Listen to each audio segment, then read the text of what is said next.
Our guest host right now is Glen Tullman of 7 Wire Ventures. We want to play word association with Glen. And Glen, because of tech, let's bring in Bill Gates. When I say Bill Gates, you say? New leadership.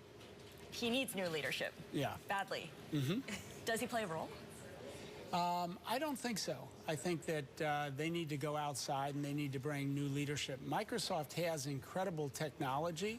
It's just they haven't really stepped up and acted entrepreneurially for a long time. And I so think what does that's that what they need entail to do. in the case of Microsoft? What do they do?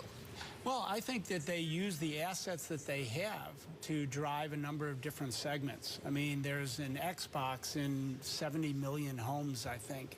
And the question is, why aren't they using that to deliver healthcare or education?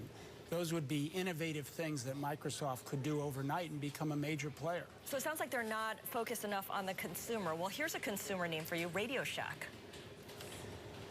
All new commercial on the Super Bowl.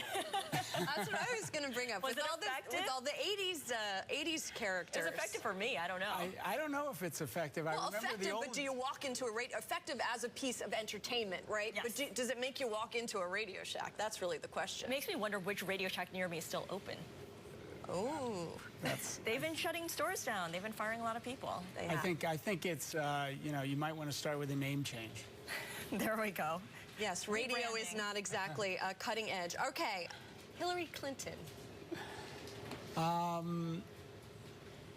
think it's going to be fascinating. I think she's demonstrated tremendous leadership as Secretary of State, and I'm anxious to see what happens. And of course, she was tweeting during the big game last night.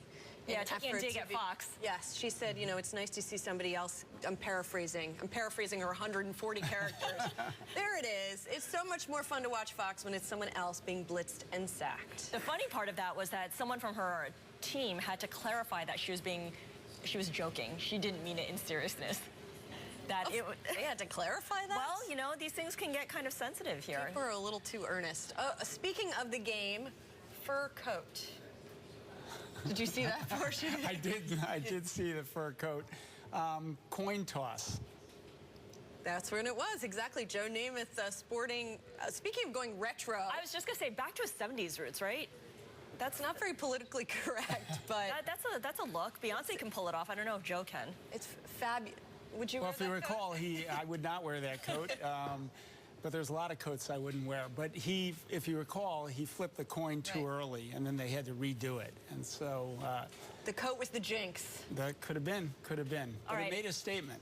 It did make a statement. I don't know if it was the right kind. I don't know what that statement was, but yes, it did. Okay, final word in word association, David Blaine.